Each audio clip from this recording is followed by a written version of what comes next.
যেহেতু আমার সকাল থেকে ক্লাস থাকে, 8:30 থেকে প্রত্যেক দিন আমার 1:10 পর্যন্ত ক্লাস থাকে। আমি ক্লাস করেই নামাজটা শেষ করে চলে আসি বাসায়।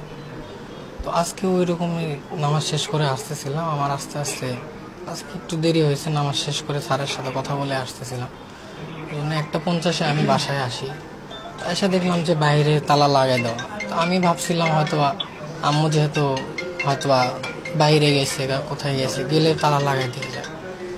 তালা লাগাই দেওয়া ছিল, যেহেতু আমার কাছে এক সেট চাবি থাকে, বাইরের গেটের আর এখানের একটা থাকে আমার কাছে। আমি খুলে ঢুকছি, ঢুকে তো সবই ঠিক ছিল। আমি ব্যাগ রাখছি আমার রুমে, রেখে আমি ফ্রেশ হওয়ার জন্য টয়লেটে আসছিলাম।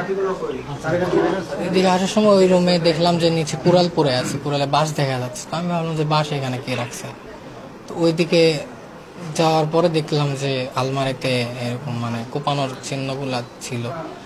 ওইগুলা দেখে তো আমি কিছুক্ষণ ইটি করে আম্মু কই ভাবলাম। তো আম্মু খুঁজে খুঁজে পাইনি, ফোন দিচ্ছি অনেকবার, 2টা নাম্বার আম্মু 2টাই বন্ধ ছিল। তারপরে আব্বুকে ফোন দিছি, আমি আব্বুকে ফোন দিয়ে আসতে বললাম। আব্বু তো অনেক তাড়াতাড়ি দ্রুত চলে আসছে। এবার আমাদের আত্মীয় মামা ছিল, খালু, এদের ফোন দিয়ে আমি আসতে বলছি। ওনারা এসে এই বাসা ওই বাসা উপরে সব জায়গায় খুঁজে যখন পাইনি, আমার কি যেন মনে হলো আমি ফ্রিজটা উঠেছিলাম। ফ্রিজ উঠানোর পরে দেখতেছি মা নিজের মুখ বাঁধা, হাত পিছনে বেঁধে রাখছিল, মুখও বাঁধা ছিল, গলায় হালকা প্রেশার মতো ছিল। ওখান থেকে বের করে নিয়ে আমরা হসপিটালে গেছি। তারপর হসপিটালে যে আমাদের আশা ছিল যে উনি মারা যান নাই, আছেন, কিন্তু পরে ডাক্তার বলছে যে না, উনি নাই। আপনি যখন আপনার আম্মাকে দেখেন, তার শরীরটা কি বেশি ঠান্ডা ছিল না নরমালি ছিল? অনেক ঠান্ডা হয়ে গেছিল, পুরো শরীরই হিম হয়ে গেছিল, হাত পা সব ঠান্ডা হয়ে গেছিল, তার মুখ চোখ কালো হয়ে গেছিল পুরোটা। তার মানে আপনি ঢোকার অনেক আগে হয়তো বা তাকে ফ্রিজে রাখা হয়েছে। যেমন আমাদের আম্মু ক্রুজ কাটার দিয়ে পাপোশ বুনতো যে অবসর টাইমে।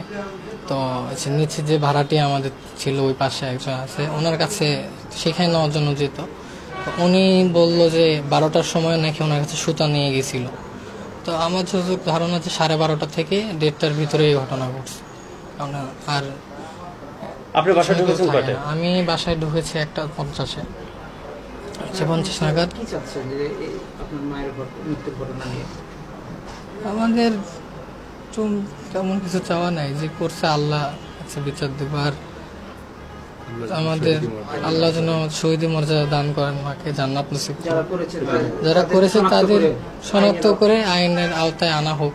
আইনজীবী আমাদের আছেন, আইনের লোকজন আছেন, তারা চালাচ্ছে অভিযান চালাচ্ছে অভিযান।